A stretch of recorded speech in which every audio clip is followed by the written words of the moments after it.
آج ہم جین آسٹن کے مشہور ناول ایما کے پہلے باب کا تفصیلی جائزہ لینے والے ہیں۔ جی ہمارے پاس جو ماخذ ہے وہ یوٹیوب پر موجود ایک آڈیو بک کی ریکارڈنگ ہے اور یہ ہمیں سیدھا اس دنیا میں لے جاتی ہے۔ بالکل۔ ہمارا مشن یہ سمجھنا ہے کہ جین آسٹن صرف چند صفحات میں، مطلب بالکل شروع میں، اپنی سب سے مشہور ہیروئن ایما ووڈ ہاؤس کی پوری شخصیت کیسے کھڑی کر دیتی ہیں۔ ہمیں بتایا گیا ہے کہ وہ خوبصورت، ذہین اور امیر ہے اور اس نے اپنی زندگی میں کوئی خاص مشکل دیکھی ہی نہیں۔ جی بالکل، اور یہی بات اسے اتنا دلچسپ بنا دیتی ہے۔ عام طور پر کہانیوں کی شروعات کسی مسئلے سے ہوتی ہے نا؟ ہاں، کسی محرومی سے، لیکن یہاں ہیروئن کے پاس سب کچھ ہے۔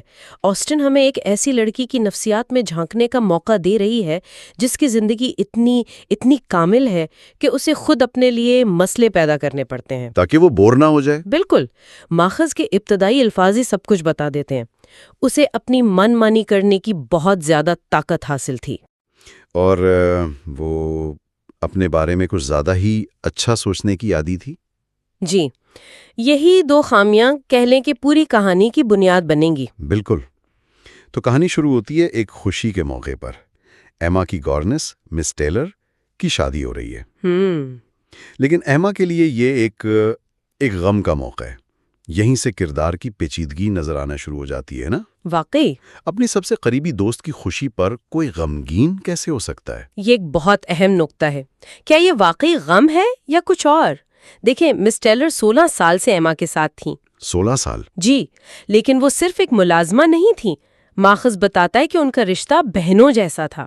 خاص طور پر پچھلے 7 سالوں سے وہ بالکل برابر کی سطح پر دوست تھیں۔ اچھا۔ ایما ان سے اپنے دل کی ہر بات کہہ سکتی تھی، لیکن اس دوستی میں بھی طاقت کا توازن ہمیشہ ایما کے حق میں تھا، کیونکہ مس ٹیلر کی نرم مزاجی کی وجہ سے ان کا اختیار برائے نام ہی تھا۔ بالکل۔ تو جب مس ٹیلر کی شادی ہوتی ہے تو ایما صرف ایک دوست نہیں کھو رہی، وہ ایک ایسا شخص کھو رہی ہے جس پر اس کا اثر و رسوخ تھا۔ بالکل، اب وہ مسز ویسٹن بن کر صرف آدھا میل دور جا رہی ہیں۔ صرف آدھا میل؟ لیکن ایما کو احساس ہے کہ یہ دوری بہت زیادہ ہے، اور وہ جس چیز کا سامنا کر رہی ہیں اسے ماخذ نے ایک بہت ہی خوبصورت اصطلاح دی ہے، انٹلیکچوئل سولیٹیوڈ، ذہنی تنہائی۔ اور یہی اس کے تمام آنے والے کاموں کی وجہ بنے گی۔ اس کے پاس ذہانت ہے، توانائی ہے، لیکن اسے استعمال کرنے کا کوئی راستہ نہیں۔ اور اس کے ارد گرد کے لوگوں کو دیکھیں تو جی ذرا دیکھیں کون ہے۔ اس کے والد ہیں مسٹر ووڈ ہاؤس، جن سے وہ بہت محبت کرتی ہے، لیکن کیا وہ اس کی ذہنی تنہائی دور کر سکتے ہیں؟ بالکل نہیں، سوال ہی پیدا نہیں ہوتا۔ بالکل بھی نہیں۔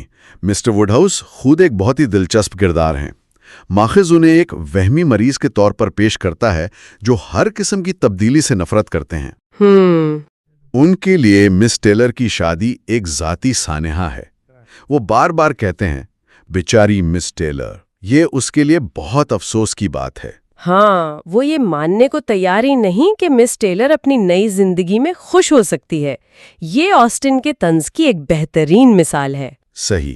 ان میں ایک شریفانہ خود غرضی ہے، مطلب وہ ہیں تو بہت محبت کرنے والے، لیکن ان کی دنیا، وہ صرف ان کی اپنی ذات، ان کی صحت اور ان کے آرام کے گرد گھومتی ہے۔ وہ اپنی بیٹی ایزابیلا کی شادی سے بھی آج تک خوش نہیں۔ جی، حالانکہ وہ ایک محبت کی شادی تھی۔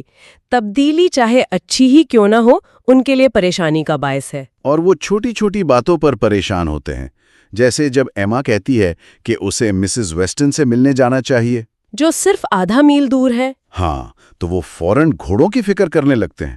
جیمز کو اتنی تھوڑی دور کے لیے گھوڑے جوتنا پسند نہیں آئے گا۔ یہ تو کمال کی خود غرضی ہے، یعنی اپنی دوست کی خوشی سے زیادہ ان گھوڑوں کی فکر ہے جو آدھا میل دور جائیں گے۔ اور یہی وہ ماحول ہے جس میں ایما پلی بڑھی ہے، ایک والد جو اسے کبھی چیلنج نہیں کرتے، جو اس کی ہر بات مانتے ہیں، اور ایک معاشرہ، ہائیبرڈ گاؤں، جہاں اس کا خاندان سب سے اعلیٰ سمجھا جاتا ہے۔ اس کا کوئی ہم پلہ ہی نہیں ہے۔ اس کی ذہانت کے لیے کوئی میدان جنگ نہیں، اسی لیے وہ اپنی توانائی کا رخ دوسروں کی زندگیوں کی بالکل دوسروں کی زندگیوں کی طرف موڑ دیتی ہے۔ جی، اور پھر اس تنہا شام میں ایک مہمان کی آمد ہوتی ہے جو اس پوری صورتحال کو بدل دیتا ہے۔ Mr Knightley. Mr nightly,